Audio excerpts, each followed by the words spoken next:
Foreign exchange reserve बढ़ रहे हैं, एक्सपोर्ट्स के अंदर 14% इजाफा हो चुका है, आईटी एक्सपोर्ट 3.2 बिलियन के अंदर है। ये वो लोग हैं जो कहते हैं कि फलां नहीं तो पाकिस्तान नहीं। मैं ये अल्लाह के नामों के नीचे खड़ा होकर कहता हूं कि कोई सियासी लीडर, कोई सियासी जमात पाकिस्तान से बड़ी नहीं है। और जिस दिन ये कोई समझ ले कि कोई सियासी लीडर पाकिस्तान से बड़ा है, तो फिर उसको कोई हक नहीं है कि उस मुल्क में सियासत करे। ये मुल्क है तो ये सियासत है, ये मुल्क है तो ये वजारतें हैं, ये मुल्क है तो ये ऐवान है। तो जनाब स्पीकर, यहाँ पे एक लंबी चौड़ी तकरीर की गई, रूल ऑफ लॉ की बात की गई, और इतना हौसला नहीं किया गया कि जब आपने बात की है तो उसका जवाब सुनने की भी सकत रखें, हिम्मत रखें, हौसला रखें। मगर यही मसला है कि इनटॉलरेंस इनके मंशूर का हिस्सा है कि इन्होंने कभी बर्दाश्त नहीं दिखाई, कभी दूसरे के मौकफ को सुनने की भी इन्होंने हिम्मत नहीं की कि दूसरे का मौकफ भी सुन लिया जाए। जनाब स्पीकर, इस मुल्क की सियासी रिवायात जिसके आप भी अमीन हैं, और आप इन सियासी रिवायात को आज भी कायम रखे हुए हैं। ये इस मुल्क की सियासी रिवायात एक बहुत ही साफ शफाफ दरिया की तरह थी, जिसको जहर आलूद किया गया है एक मुनज़्ज़म कैंपेन के जरिए। आज यहां पर बात की गई टॉलरेंस की, सियासी रिवायात की, बर्दाश्त की, रवादारी की। आपको इनकी तकरीर में कभी भी फलस्तीन में इजरायली मजालिम का जिक्र नहीं मिलेगा, ये कभी इस पे बात ही नहीं करते हैं। एक इनको ऑफर एक्सटेंड की गई कि आप एपीसी में शरीक हों। पाकिस्तान की तमाम सियासी जमातों ने फलस्तीन के ऊपर एपीसी में शिरकत की। आज अल्हम्दुलिल्लाह एक एनजीओ के साथ मिलकर हुकूमत पाकिस्तान ने इंतजाम किया, हमने इमदादी सामान गजा भिजवाया, लबनान भिजवाया, मगर इन्होंने एपीसी में शिरकत से इनकार कर दिया क्योंकि ये इनके मंशूर का हिस्सा नहीं है। जब बात आएगी जैक गोल्डस्मिथ की तारीफ करेंगे, बाहर बैठकर भी करेंगे, मुल्क के अंदर भी करेंगे। आप कभी नहीं देखेंगे कि इनके ट्विटर हैंडल से आर्मी चीफ के खिलाफ तो बात होगी, एजेंसियों के खिलाफ बात होगी, सियासतदानों के खिलाफ बात होगी, सियासी लीडरों के खिलाफ बात होगी। एक ट्वीट इस जमात का जैक गोल्डस्मिथ के खिलाफ दिखा दें जिसने डंके की चोट पे इजराइल की हिमायत की, फलस्तीनियों के खिलाफ ट्वीट की और कहा कि हम फलस्तीनियों को निस्तो नाबूद कर देंगे, उस पर बात नहीं करेंगे क्योंकि इनका कोई ताल्लुक वास्ता है जो कायम है आज तक। एससीओ के ऊपर मुझे बताइए, जो प्राइम मिनिस्टर्स इस मुल्क में आए इन 12 ममालिक से, उसको सैबोटाज करने की मुनज़्ज़म साजिश किस सियासी जमात ने की? ये इनकी रिवायात हैं कि 9 मई का हमला हो तो ये शहीदों के मुजस्मों को मसमार करके जमीन पे गिराकर ठुड्डे मारते हैं। आईएमएफ को लेटर लिखने की बात हो तो ये दुआएं करते हैं कि ये मुल्क डिफॉल्ट कर जाए, और जब फलस्तीन पे इनको बुलाया जाए तो ये इनकारी होते हैं कि फलस्तीन पे हम बात नहीं कर सकते, हमारा दूसरी तरफ बहुत ताल्लुक है, रिश्तेदारी है। और जब इन्हें कहा जाए कि एससीओ आ रही है, खुदारा पाकिस्तान के तशख्खुस की बात है, पाकिस्तान की इज्जत की बात है, तो आपस में लड़ पड़ते हैं। आधी जमात खड़ी हो जाती है कि इस्लामाबाद पे लश्कर कशी करनी है, हम ये एससीओ नहीं होने देंगे। इनकी भरपूर कोशिशों के बावजूद उस रब के करम से एससीओ बहुत कामयाबी से पाकिस्तान ने उसका इनेकाद किया है। जनाब स्पीकर, ये वो सियासी रिवायात हैं। हम और पीपल्स पार्टी, हमारी एक तलखी की पूरी तारीख है, हमारी सियासी मुखालफत की तारीख है, मगर मुझे फख्र है कि उस मुखालफत के अंदर सियासी दुश्मनी नहीं थी, उस मुखालफत में भी रवादारी थी, सियासी रिवायात का ख्याल रखा जाता था। मोहतरमा की शहादत हुई, सबसे पहले मियां नवाज शरीफ साहब अस्पताल पहुंचे और वहां मौजूद रहे कि एक दूसरे की खुशी गमी में शरीक होना हम अपना फर्ज समझते हैं, हम लाजिम समझते हैं। मगर एक लीडर आया, उसने क्या कहा कि इनकी तकरीबात में कोई ना जाए, इनसे हाथ कोई ना मिलाए, इनकी खुशी गमी में शरीक ना हो। सियासी मुखालफत को सियासी दुश्मनी में बदलने का जो इस मुल्क में रीत डली है वो बानी चेयरमैन पीटीआई ने डाली। और आज लिमिट्स की बात हो रही है। हमारी शराफत को, हमारी रवादारी को हमेशा हमारी कमजोरी समझा गया। 2013 के इलेक्शन में बानी चेयरमैन पीटीआई क्रेन से गिर जाते हैं और जख्मी हो जाते हैं। जनाब स्पीकर, आप वहां मौजूद थे जब मियां नवाज शरीफ ने अपनी इलेक्शन कैंपेन मुअत्तल की और उन्होंने कहा हमारा सियासी मुखालिफ जख्मी हुआ है, हम अपनी इलेक्शन कैंपेन भी मुअत्तल करते हैं और हम जाके उसकी तीमारदारी भी करेंगे। पूरी पार्टी को लेकर गए और शौकत खानम अस्पताल में जाके बानी चेयरमैन पीटीआई की तीमारदारी की। इलेक्शन खत्म हुए तो दोस्ती का हाथ बढ़ाया, खुद चल के बनी गाला गए और कहा कि खान साहब इलेक्शन खत्म हो गए हैं, आप हार गए हैं, हम जीत गए हैं। हम चाहते हैं कि इस मुल्क की मईशत की बेहतरी के लिए, इस मुल्क की आवाम की बेहतरी के लिए हम मिलजुल के इस मुल्क को आगे लेकर चले। कमजोरी समझा गया।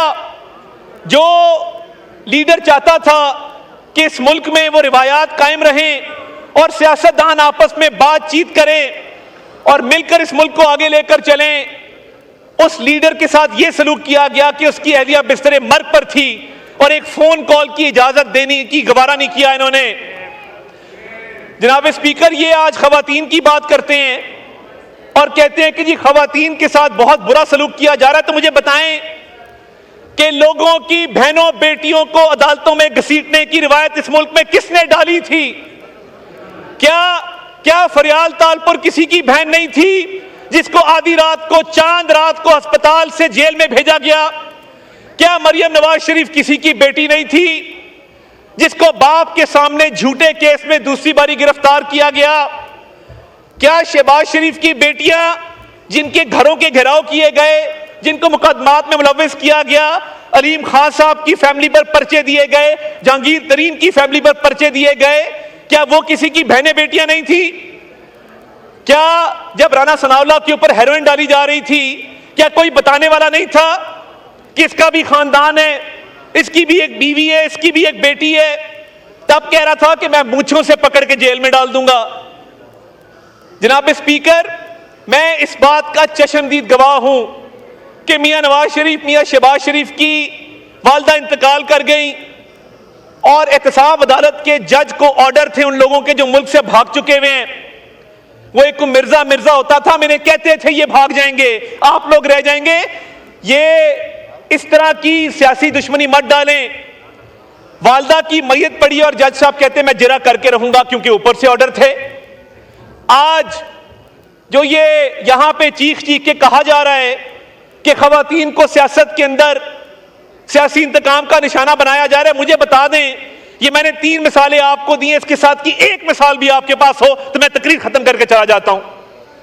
इन्होंने तमाम हदें पार की, तमाम लिमिट्स पार की, और कौन सा रूल ऑफ लॉ और कौन सा कॉन्स्टिट्यूशन, इसी कुर्सी पे बैठ के असेंबलियों को तहलील किया, आइन को भी पामाल किया, कानून को भी पामाल किया और इस मुल्क में ये रिवायत डाली कि लोगों की बहनों बेटियों पर पर्चे हों, उनको अदालतों में लेकर जाया जाए।